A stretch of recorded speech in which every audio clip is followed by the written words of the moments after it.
రాష్ట్ర సంక్షేమం కోసం, పేదల అభ్యున్నతి కోసం నిరంతర కృషి చేస్తున్న జగన్మోహన్ రెడ్డి గారి పాలన కొనసాగాలనే ఆకాంక్షతో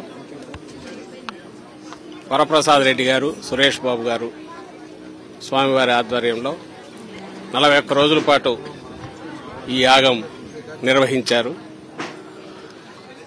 నిర్విఘ్నంగా 41 రోజుల పాటు సాగింది. మధ్యలో ఒకసారి పాల్గొన్నాం.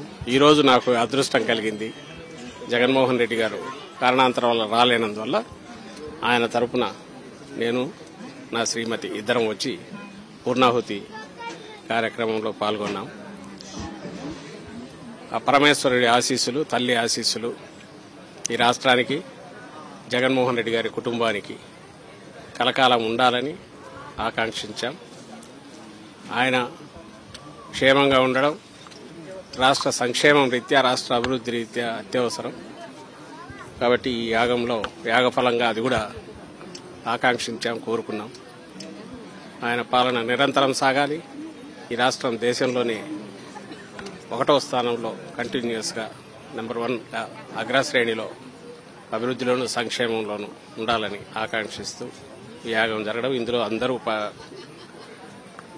ఈ ఆకాంక్ష కలిగిన వాళ్ళందరూ, అభిమానులు, ప్రజలు అందరూ పాల్గొన్నారు. అందరికీ కృతజ్ఞతలు. ఈ యాగం ఇంత నిర్విఘ్నంగా నిర్వహించినందుకు నిర్వాహకులు వరప్రసాద్ రెడ్డి గారు, సురేష్ బాబు గారు, ముఖ్యంగా స్వామివారిని కూడా, ఎందుకంటే 19లో కూడా వీరి ఆధ్వర్యంలో అప్పుడు ఐ థింక్ సంవత్సరం పాటు 2 సంవత్సరాల పాటు నిర్విఘ్నంగా జరిగింది. పాలకుడు రాష్ట్రం గురించి ఆలోచించాలి, ఆయన క్షేమం గురించి రాష్ట్రము ఆలోచించాలి అనే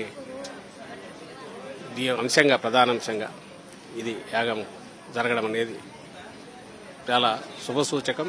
యాగం సక్సెస్ఫుల్గా నిర్వహించేందుకు అందవాళ్ళను అభినందిస్తున్నాను. Thank you.